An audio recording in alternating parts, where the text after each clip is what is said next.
Marcos Apóstolo, bom dia, tudo bem? Bom dia, Carol, bom dia a toda a nossa audiência, por aqui tudo jóia, graças a Deus. Maravilha, e vamos para mais um assunto, dessa vez muito importante que o nosso ouvinte aumente aí o volume do rádio, porque a gente vai falar de um golpe das guias falsas que empresas recebem diariamente. Marcos, que história é essa?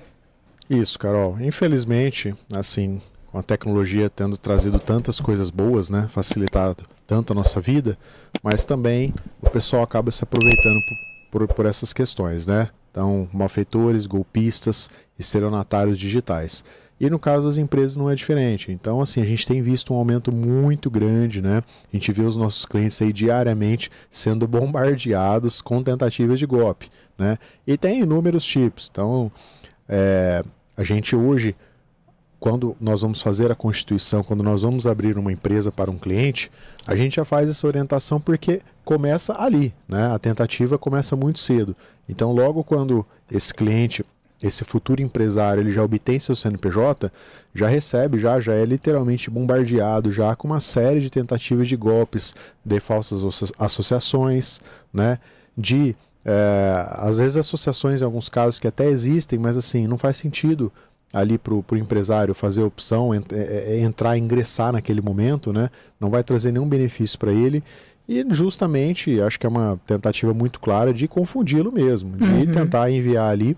O momento acaba sendo bastante oportuno para tentar aplicar esse golpe, porque a pessoa às vezes está abrindo CNPJ, pode ser pela primeira vez, às vezes ele não tem tanta experiência, e aí já começa a chegar ali através ali no meio digital, através de e-mail, né? Porque no cartão CNPJ tem ali o e-mail, você precisa indicar um e-mail, né? E essa é uma informação pública.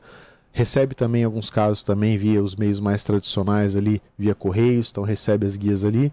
E são valores ali, né? Tem vários tipos de golpes ali, mas a gente está falando no caso de abertura de empresa, são valores ali, de certa forma, convidativos, né? São valores ali de 200, 300, 400, 500 reais. E o empresário, ele já acha, às vezes, por falta de experiência, pode achar que já é uma coisa normal, é uma coisa obrigatória e pode acabar sendo induzido ao erro, né? Por isso que a gente já faz uma orientação prévia. Olha, na dúvida, converse conosco sempre. E tem alguma coisa nessa guia que a pessoa consegue identificar que pode ser um golpe? Olha, a gente está falando no caso da abertura da empresa, né, Carol? Então, assim, nesse caso, são guias assim que vêm com os dados realmente corretos da empresa. Vem com o seu CNPJ, com a razão social correta, com o endereço.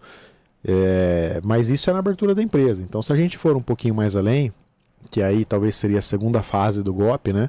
Que é ali mensalmente ali, durante todos os meses, os golpistas ali podem acabar tentando ali induzir também a confundir, né, o empresário a fazer o pagamento ali de uma guia que não corresponda à realidade. Então, por exemplo, a empresa mensalmente ela tem seus impostos a serem recolhidos, né? E aí na tentativa ali, às vezes pelo meio digital, a gente vê que é muito comum, ele acaba recebendo ali guias ali, algumas guias menos sofisticadas, né? E algumas até bastante sofisticadas, e a gente até fica, de certa forma, impressionado ali com a qualidade, com o empenho que esses criminosos acabam utilizando ali para induzir o empresário ao erro, né? Então, assim, vamos pensar em alguns casos aqui que a gente acaba vendo na prática. E, inclusive, esse ano a gente tem gasto bastante energia junto aos clientes num processo de conscientização mesmo e de alerta, né? Porque a gente já viu casos já de guias falsas ali em montantes ali de 10 mil reais, 15 mil reais. Então, às vezes o empresário fazer o pagamento disso, ele literalmente rasgou o dinheiro. E é muito dinheiro, né? É bastante dinheiro. Então, a gente vê muitos casos. Hoje nós temos o DDA, né? Que é aquele débito direto autorizado, que muitas empresas utilizam ali direto ao banco, porque a gente entende que facilita, você já tem a possibilidade ali de checar o boleto ali que foi emitido contra o seu CNPJ ali direto pelo seu internet banking, né? Então um golpe que é muito comum, esse pessoal acaba fazendo a emissão desses boletos, e aí às vezes empresas grandes, empresas que têm bastante contas a pagar, acaba aparecendo um boleto ali no meio ali de vários boletos que são devidos mesmo, e às vezes um processo automático ali, sem uma conferência, às vezes sem uma comunicação interna adequada entre o setor de compras e o setor financeiro, e acaba indo ali o pagamento ali no meio junto, né? A gente vê também muitos casos, a gente falou dos impostos, né? Então, as empresas recebem ali, dependendo do seu regime tributário, vários impostos a serem pagos todos os meses. Então pode ser uma guia do Simples Nacional, pode ser um PIS, COFINS, Imposto de Renda, Contribuição, ICMS, IPI, INSS. Então tem muitos impostos ali dependendo do porte e do regime tributário da empresa. E a gente vê alguns casos ali, principalmente ali quando a empresa não tem ali um setor de segurança eletrônico adequado, né? Às vezes não tem um antivírus ali que ajude a fazer esse filtro, que ajude a diminuir essas ameaças digitais, aí acaba sendo bombardeado ali com guias ali falsas, né? E às vezes acaba sendo induzido ao erro por achar que é uma guia que pode ter vindo até da sua contabilidade e não veio da sua contabilidade. Então a gente sempre orienta, a gente tem algumas dicas aqui, né?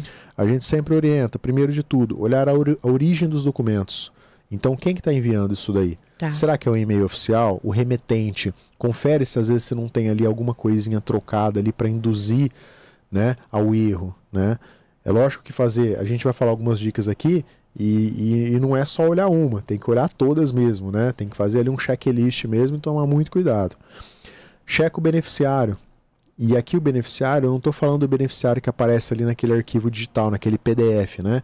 Olha o beneficiário mesmo a hora que você vai prosseguir com o pagamento. A hora que você digita, que você lança ali no banco, antes de você efetivar ali, de você concluir a transação, quem que é o beneficiário que apareceu ali? Né? Porque às vezes no documento digital, no PDF, foi modificado ali para que pareça ali o CNPJ da empresa, o nome da empresa, o CNPJ, e aí na hora que você vai efetivar aparece outro beneficiário, outro pagador. Valores. Então, olha, as empresas, elas já têm uma ideia já de quanto que elas pagam de imposto, né? Então, assim, salvo ali situações ali atípicas, salvo situações ali que fogem um pouco do cotidiano, mas via de regra uma empresa ali tem uma regularidade, tem um montante ali que ela já costuma pagar mensalmente. Então, quando tem uma discrepância ali muito relevante, seja para cima ou seja para baixo, pode ser um ponto de atenção. Olha o banco do beneficiário também, né? Nada contra os bancos menores, essas fintechs, mas a Receita Federal não recebe via, via C6 Bank, né? Ela não recebe imposto via C6 Bank.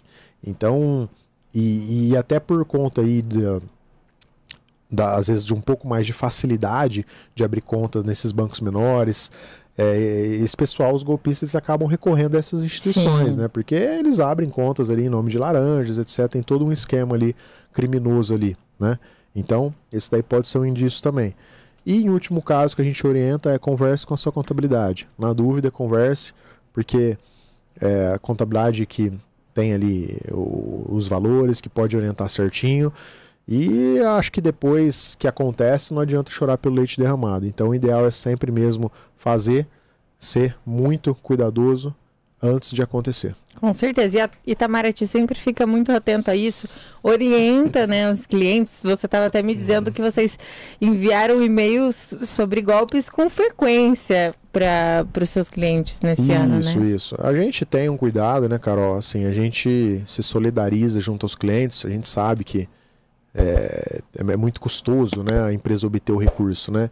Então, assim, a gente lamenta como se o recurso fosse nosso mesmo, se eventualmente acontecer, e a gente tem gasto aí, de certa forma, bastante energia ao longo do ano, ou melhor, ao longo dos anos, justamente para tentar diminuir, para tentar coibir esse tipo de acontecimento, né? Uma das coisas que a gente tem feito na Itamaraty, e aí através do investimento de tecnologias, da aquisição de novos softwares, são cuidados pequenos, mas são coisas que ajudam no final do dia. É de simplesmente não mandar uma guia anexa, aquela guia ali que o cliente tem que pagar todos os meses, mandar uma guia anexa ao e-mail. Na verdade, a gente tem um software que envia um link, cai dentro de um ambiente controlado, né? E aí sim o cliente vai visualizar a guia. Então são coisas assim que o cliente sendo atento, a empresa tendo muito cuidado, e sendo feito um trabalho ali, bastante ali de precaução junto à contabilidade, a ideia é que realmente não aconteça esse tipo de coisa. Excelente, maravilha. Marcos, muito obrigada, viu, pela explicação, pelas dicas. Realmente é algo que precisa ficar atento, não só esse golpe, mas no mundo de hoje, todo cuidado ainda é pouco, né? A gente parece que está cercado aí de golpes, de golpistas, então é muito importante sempre estar atento a tudo isso. Muito obrigada e até semana que vem. Eu que agradeço E reforço aí novamente aí para que todos fiquem muito atentos, porque é muito dinheiro envolvido. Sim. E a gente não quer que aconteça isso. Uma boa quinta aí para todos os ouvintes. Obrigada para você também. Agora a gente vai para o intervalo.